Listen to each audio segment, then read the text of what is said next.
No need to hide your reaction. I get that look all the time.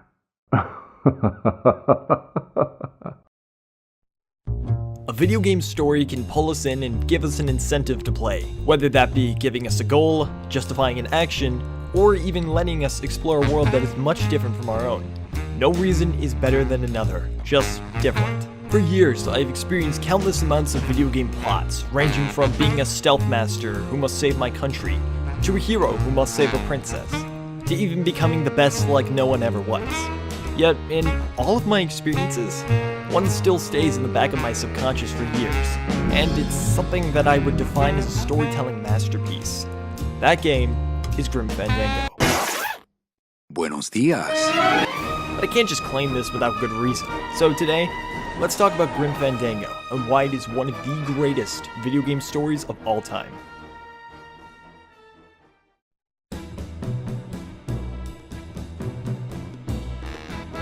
In Grim Fandango, death is shown differently from what many expect. When an individual dies, they are sent to a location called the Land of the Dead. The soul's goal is to journey to the Land of Eternal Rest, or more appropriately named, the Ninth Underworld. Good deeds from a person's life reward travel packages which speed up the time of the soul's journey, gaining options to travel the dangerous land by boat or sports car rather than walking, with the best option being a ticket on the number 9.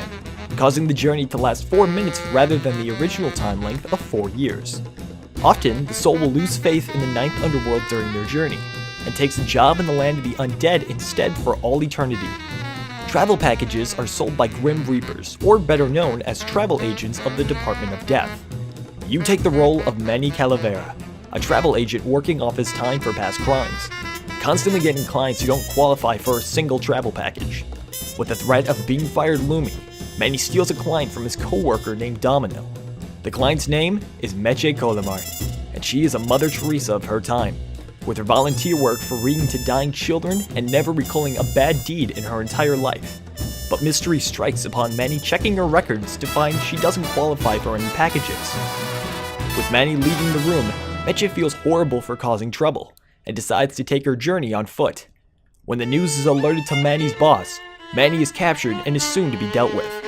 With the help of a revolutionary named Salvador, Manny is freed and escapes to the petrified forest outside of the city.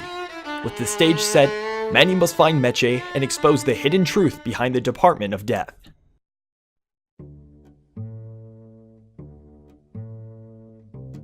With any good story, great characters are essential, and Grim Fandango doesn't disappoint. Everyone is unique and interesting, and I mean everyone.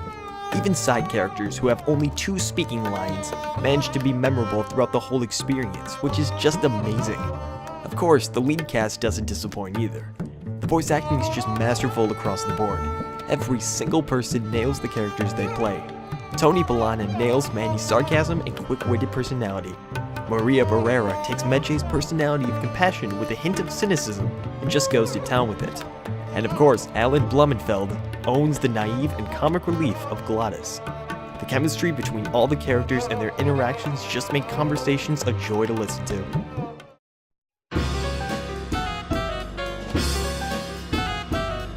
The music of Grim Fandango is unique, as it combines multiple genres of music such as bebop, jazz, South African music, and big band music into one package. The craziest thing is that the music complements every scene it's a part of, ranging from adding ambience to hectic action to even playfulness.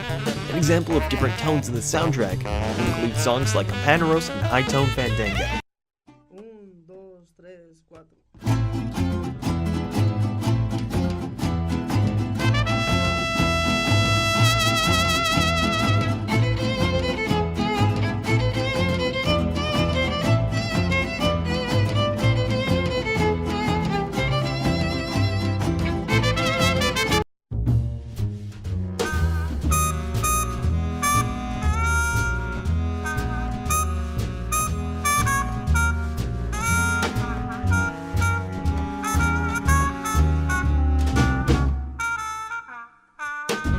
The soundtrack was composed by Peter McConnell, a man known for making amazing soundtracks for games such as Psychonauts and even Hearthstone Heroes of Warcraft. When it came down to working on Grim Fandango Remastered, Peter found some samples of the original soundtrack that he didn't like, so he re-recorded the soundtrack with the help of the Melbourne Symphony Orchestra.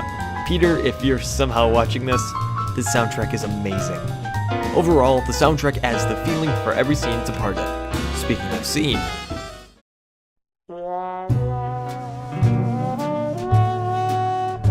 Grim Fandango's presentation relies heavily on film techniques such as different camera angles to add mystery or suspense, or using the act structure to lay out the plot in parts, such as the setup, the confrontation, and the resolution.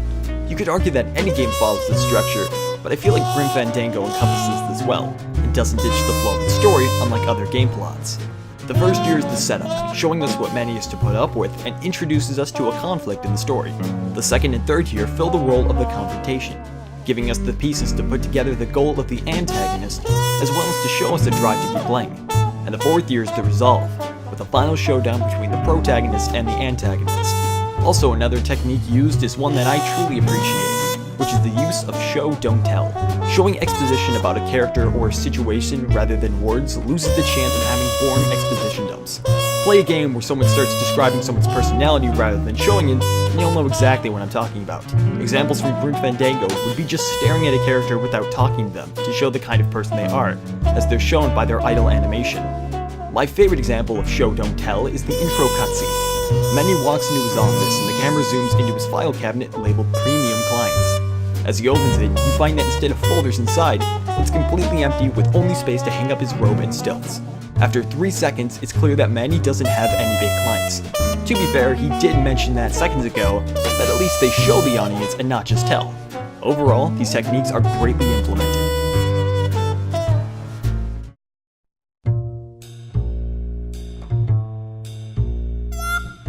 The design choices of Grim Fandango inspire heavily from Aztec mythology, such as the idea of the 4-year journey and the designs of the characters, as well as noir films. The main villain, Hector Lemon, shares many similarities from the main villain in Casablanca. The idea of having a salesman as a protagonist in a murder plot stemmed from Double Indemnity. The designs of hot rods and demons, such as Glottis, were borrowed from Ed Big Daddy Rob, and taking cues from Chinatown to build up the plot to its villain. These influences combined make a creation that is truly spectacular and unique in its own way.